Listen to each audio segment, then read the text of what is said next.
22 अप्रैल 2025 देश तापमान से तप रहा था और कश्मीर की शांत वादियों में आतंक का लावा फूट पड़ा। यानी पहलगाम में हुआ आतंकी हमला महज एक बस पर नहीं हुआ, बल्कि उस सरकार के दावों पर भी हमला था जो लगातार ये साबित करने की कोशिश कर रही थी कि कश्मीर अब सुरक्षित है। क्या यही वो सुरक्षित कश्मीर है? क्या यही वो सुरक्षित कश्मीर है जिसका सरकार दावे कर रही थी? जो बयान हम बार बार सुनते आए हैं कि कश्मीर अब आतंकवाद से मुक्त हो चुका है, वो अब सिर्फ एक धुंधला सपना बनकर रह गया है। इस हमले में आपको जैसे पता है कि 28 निर्दोष लोग मारे गए और दर्जनों से ज्यादा लोग इसमें घायल भी हुए, और सरकार बस एक और जांच शुरू करने का पुराना तरीका अपनाती रही है। लेकिन ये सवाल इस बार फिर से पूछा जाना चाहिए कि क्यों नहीं कोई प्रतिक्रिया दी गई और क्यों नहीं कोई ठोस कदम अब तक सरकार के द्वारा उठाए गए। प्रधानमंत्री नरेंद्र मोदी जो हमेशा हर तीसरे दिन अपने मन की बात करते हैं, उन्होंने इस दर्दनाक घटना के बाद में क्यों जो है चुप्पी साध ली है। भले ही वो सऊदी अरब का दौरा रद्द करके वापस भारत आ गए हों, लेकिन अब तक कश्मीर क्यों नहीं गए और बल्कि वो बिहार पहुंच जाते हैं। क्या ये आपको सही लगता है? गृह मंत्री अमित शाह जो चुनावी रैलियों में खुद को आयरन मैन साबित करने की कोशिश करते हैं, ये वो क्या इस हमले के बाद कहीं गायब हो गए हैं? सिर्फ एक बार वो वहां पर कश्मीर होकर आ जाते हैं, लेकिन क्या अब तक कोई कार्रवाई यहाँ पर गृह मंत्री ने की है?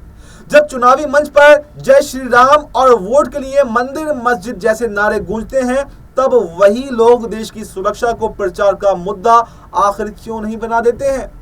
कश्मीर की टूरिस्ट रूट जैसे हाई अलर्ट इलाकों में आतंकवादियों का आना और फिर बचकर निकल भी जाना, क्या ये सिर्फ एक इत्तेफाक था या ये सरकार की नाकामी का एक प्रमाण पत्र है?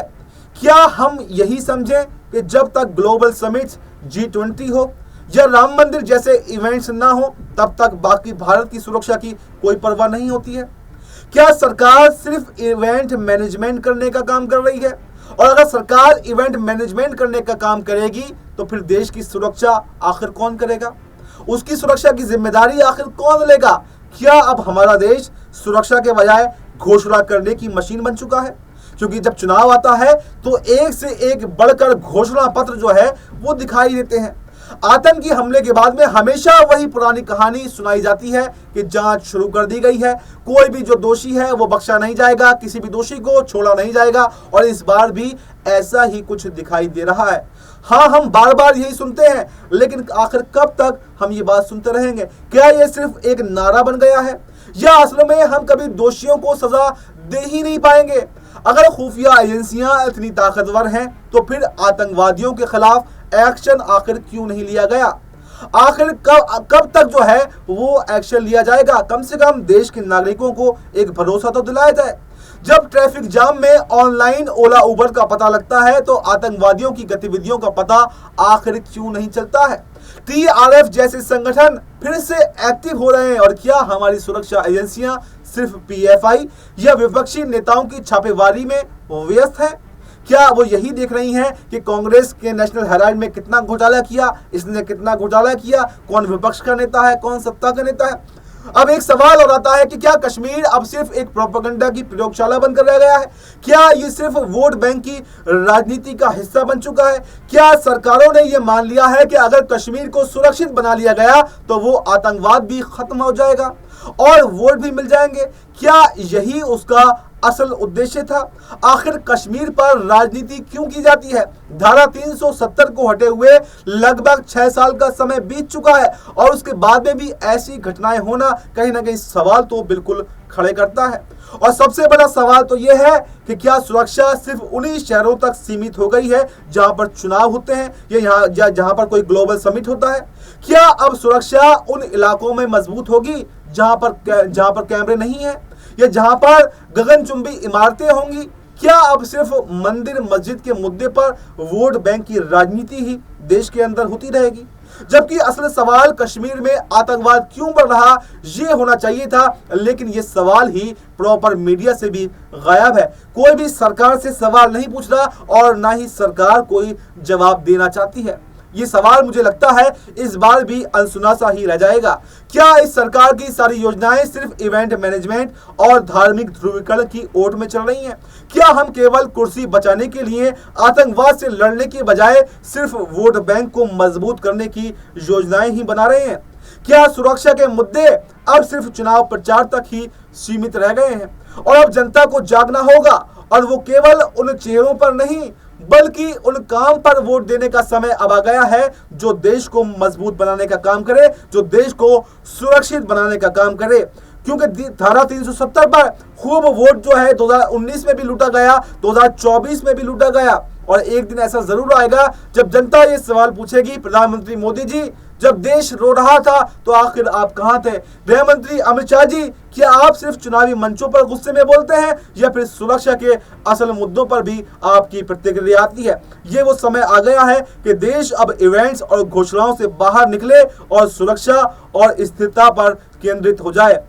ये भी वक्त है कि सुरक्षा के मुद्दे को राजनीतिक जंग या धर्म के चश्मे से परे देखा जाए, क्योंकि अंत में जनता को सिर्फ सुरक्षा ही चाहिए होती है। ना तो मस्जिद काम आएगी ना मंदिर काम आएगा। काम अगर कोई आएगी तो शिक्षा काम आएगी, काम अगर कोई आएगा तो सुरक्षा काम आएगी। अगर कोई सुरक्षित ही नहीं रहेगा तो फिर क्या ही मतलब है मंदिर बनवाने का? ना कि तत्कालीन राजनीतिक लाभ। अगर हमें आतंकवाद से जूझते रहना है तो फिर हमें यह समझना होगा कि क्या सरकार सिर्फ घटनाओं की आड़ में सुरक्षा के मुद्दों को दबा रही है या फिर वाकई कुछ ठोस कदम भी उठा रही है। सवाल अब सिर्फ ये नहीं है कि आतंकवाद को हराया जा सकता है या नहीं, सवाल तो ये है कि क्या हम सरकार से सुरक्षा की उम्मीद कर भी सकते हैं या फिर नहीं। क्योंकि जो सरकार यहाँ पर दावे कर रही थी कि कश्मीर में एक कंकड़ नहीं चल सकता, एक पत्थर नहीं चल सकता, वहां पर इतने आतंकवादी आखिर आए कैसे? क्या अब देश को यह भरोसा है कि सरकार जब सच में सबसे ज्यादा जरूरी था तब सुरक्षा पर कोई ठोस कदम नहीं उठा पाई, या फिर इसी तरह केवल घोषणा, जांच बैठाना और हमें दोषी नहीं है राजनीति की, हमें दोषी नहीं बल्कि राजनीति की जरूरत नहीं है बल्कि हमें सुरक्षा की जरूरत है। और अब देश की जनता सिर्फ और सिर्फ ये जवाब चाहती है और जवाब जो साफ हो, जो देश के हित में हो। अब जनता चुप नहीं रहेगी और वो सुरक्षा के लिए सही विकल्प चुनने का अधिकार रखती है और आने वाले चुनावों में वो सरकारों को ये बता देगी कि सरकारें पलटी भी जा सकती हैं, क्योंकि जो खोखले दावे और वादे आपने किए थे उसमें 1% भी सच जो है वो नहीं निकला है और उस पर भी आप कोई कार्रवाई अगर नहीं करते हैं तो अगर हमें सरकार बदलने की जरूरत पड़ेगी तो हम जरूर सरकार भी बदलने का काम करेंगे। यानी कश्मीर के मुद्दे पर जो देश का हर नागरिक है वो गुस्से से बौखलाया हुआ है और वो चाहता है कि इसके जवाब में कम से कम जो हमारे 28 लोग मारे गए हैं इसके जवाब में पाकिस्तान के आतंकी भी मारे जाएं, लेकिन सरकार अभी तक चुप है। कोई भी बड़ा फैसला लेने से पता नहीं क्यों डर रही है। फिलहाल इस रिपोर्ट में, इस खबर में इतना ही। इस पूरी रिपोर्ट पर आपको क्या कुछ कहना है कमेंट बॉक्स में अपनी राय दे सकते हैं और बाकी हमें दीजिए इजाजत। नमस्कार।